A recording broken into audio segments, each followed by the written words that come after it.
మాది వేరే రాష్ట్రమను, మా భాష వేరేను మీరెవరు భావించవలసిన అవసరం లేదు. మేమెవరు కూడా మిమ్మల్ని ఆ రకంగా డిఫరెన్షియేట్ చేసి మేము చూడదలుచుకోలేదు. మీరు స్థానిక ప్రజల భాష తెలుసుకోండి, ప్రజల మనసును గెలవండి. ప్రజల మనసును మీరు గెలిచినప్పుడే వివిధ ప్రాంతాల నుంచి రాష్ట్ర నిర్మాణంలో మీరు 35 సంవత్సరాలు భాగస్వాములు కాబోతున్నారు. అంటే ప్రజలు అనుకున్న ప్రభుత్వాలు ప్రతి 5 సంవత్సరాలకు పోటీ పరీక్షకు నిలబడాలి. కానీ మీకు మాత్రం 35 సంవత్సరాలు కేటగారికల్ గా మిమ్మల్ని ఎంపవర్ చేస్తుంది భారత ప్రభుత్వం. అంటే ఎంత నమ్మకంతో విశ్వాసంతో మీకు 35 years టెన్యూర్ టర్మ్ ఇస్తున్నారంటే ఎంత జవాబుదారీతనంగా మీరు వ్యవహరించాలో మీరు ఆలోచన చేయండి. అందుకే కొంతమంది అధికారులు బదిలీ అయిపోతున్నప్పుడు ప్రజలే ప్రత్యక్షంగా అక్కడికి వచ్చి వాళ్ళని సన్మానం చేసి కొన్నిసార్లు అక్కడి పేద ప్రజలు కన్నీరు పెడుతుంటారు, ఇంత మంచి అధికారిని బదిలీ చేస్తున్న ప్రభుత్వం. కానీ మీ సుదూరమైన ప్రయాణంలో ఏ డిస్ట్రిక్ట్ లో అయినా ఎక్కడైనా మీరు పనిచేసిన 3 years 4 years 5 years అంటే మ్యాక్స్ మీరు పనిచేయగలరు. మీరు ఎక్కడికి వెళ్ళినా ఈ తెలంగాణలో ఏ ప్రాంతంలో పనిచేసినా అది మీ బాధ్యత అనుకోని మీరు పనిచేయాలని మేము ఆశిస్తున్నాం. అలాంటి వాళ్లకు ప్రజలు కూడా అదే విధంగా గౌరవ మర్యాదల్ని ప్రదర్శిస్తుంటారు తెలంగాణ ప్రజలకి. అదేవిధంగా చట్టాలను రూల్స్ ని అమలు చేసేటప్పుడు చట్టాలను రూల్స్ ని మీరు ఎంత జాగ్రత్తగా ఆబ్జెక్టివ్ పర్పస్ లో చూసుకొని అమలు చేస్తారో అధికారులకు మానవీయ కోణం అనేది ఉండాలి. చట్టాన్ని అమలు చేసేటప్పుడు మానవీయ కోణం ఉన్నప్పుడు తప్పకుండా 99% పేద ప్రజలు తీసుకొచ్చే సమస్యలకు పరిష్కారం చూపించే అవకాశం ఉంటుంది. మానవీయ కోణంతో ప్రజలు లేవనెత్తిన అంశాలను మనం అర్థం చేసుకోలేకపోతే మనం ఏ సమస్య కూడా పరిష్కారం చూపించలేము. బ్లాక్ అండ్ వైట్ లో రూల్స్ మేము ఇంప్లిమెంట్ చేస్తున్నామని అనుకోవడానికంటే కూడా మనకు బాధ్యత ఇచ్చింది, మనం ఈ కుర్చీలో కూర్చున్నది ఆ ప్రజల యొక్క సమస్యల్ని పరిష్కరించడానికి, మన దగ్గరకు వచ్చిన వాళ్ళ నమ్మకాన్ని పెంచడానికి మనం ఉన్నాము. మేమైనా మీరైనా మన దగ్గరకు వచ్చే వాళ్ళ యొక్క సమస్యల్ని ఎలా పరిష్కరించాలని ఒక పాజిటివ్ దృక్పథంతో ముందుకు వెళ్ళాలి. ఒక పాజిటివ్ అప్రోచ్ ఉండాలి.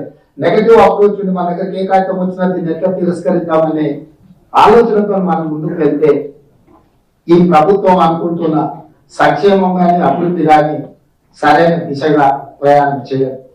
అదేవిధంగా మీకు తెలంగాణ రాష్ట్రం నుంచి నేను ప్రత్యేకంగా చెప్పవలసిన అవసరం లేదు. చాలా మంది అధికారులు లాస్ట్ 20 years నుంచి మీరు ఇక్కడ ప్రజలలో మీరు మామేకమై ఉన్నారు.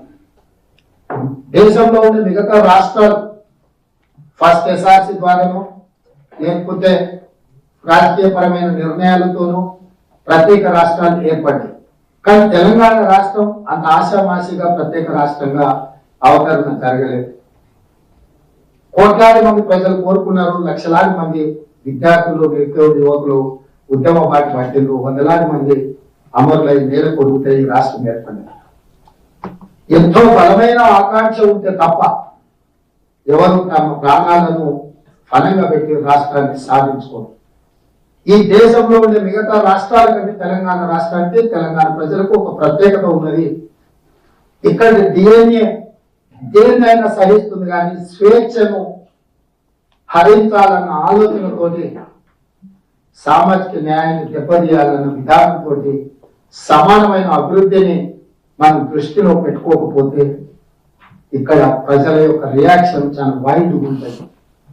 వాళ్ళు సామాన్యమైన పరిస్థితుల్లో చాలా సబ్మిసివ్ గా, చాలా గౌరవంగా, చాలా మర్యాదగా మాతో ఏ విధంగా వ్యవహరిస్తారో మీరు అందరూ చూసింది. అట్ ద సేమ్ టైం మనం ఇచ్చిపుచ్చుకునే ధోరణిలో వాళ్ళు ఏం ఆలోచన చేస్తున్నారో మనం అర్థం చేసుకోకపోతే ప్రజలలో ఒక రకమైన చైతన్యం ఉంది. ఆ చైతన్యం అనేది ఎంతటి వారినైనా కూడా ఇంటికి పంపించేటంత శక్తి ఈ ప్రాంతం ప్రజలకు ఉంది. కాబట్టి మీరు ప్రజలకి వెళ్ళేటప్పుడు, ప్రజలతో కలిసేటప్పుడు ఈ ప్రత్యేక రాష్ట్రంలో ప్రత్యేకమైన పరిస్థితులు వీటిని మీరు ఎప్పుడు కూడా గుర్తు పెట్టుకొని ఉండాలి. Back of the mind, you have to keep in your back of the mind. ఇక్కడ ప్రజల యొక్క ఆలోచన ఎట్లుంటది అనే దానికి నేను మీకు గుర్తు చేయదలుచుకుంటాను. కాబట్టి మేము వాళ్ళని అడిగి తెలుసుకోవాల్సిన అవసరం ఉంది. ఫ్రెండ్లీ పోలీసింగ్ మిస్యూజ్ చేసినా అబ్యూజ్ చేసినా this government is not going to spare anyone.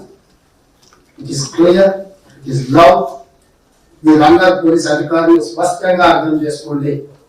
భూ కబ్జాదారులను, నేరగాళ్లను, డ్రగ్స్ మాఫియా ఈరోజు ఉద్యమ నేపథ్యం ఉన్న తెలంగాణ రాష్ట్రంలో ఈరోజు చిన్న చిన్న పట్టణాలలో కూడా గంజాయి ఎక్కడ పడితే అక్కడ దొరుకుతుంది. జూనియర్ కాలేజీలో, స్కూల్స్లలో కూడా ఈ రోజు ఇట్లాంటి మత్తు పదార్థాలు అందుబాటులోకి వచ్చినాయి. ఇది చాలా ప్రమాదకరాల్సిన అవసరం ఉన్నది. ఈరోజు మన కళ్ళ ముందు కుప్పకూలిపోయిన పంజాబ్ రాష్ట్రం మన కళ్ళ ముందు కనిపిస్తుంది. తెలంగాణ వేగవంతంగా పంజాబ్ లాంటి పరిణామాల వైపు వేగంగా ప్రయాణిస్తుంది. దీన్ని నిషేధించి నిర్మూలించాల్సిన బాధ్యత మా పోలీస్ అధికారులదే. ఇవాళ ఎక్కడ చూసినా, ఎందుకంటే నాకు ఇంత అవగాహన ఉంది, నేను ఇంకా ప్రజలలో తిరుగుతూనే ఉంటే ఎక్కడ ఏం జరుగుతుందో పోలీస్ అధికారుల దగ్గర సమాచారం ఉందో లేదో కానీ పర్సనల్ గా I have some information. So department లో నా రిక్వెస్ట్, మీ అధికారులకి ఇక్కడ నుంచి నేను ఇచ్చే ఆదేశాలు మీరు ఉక్కు పాదంతో అణిచివేయాల్సిన అవసరం ఉంది. గంజాయి అనే పదం ఈ రాష్ట్రంలో వినిపించకూడదు.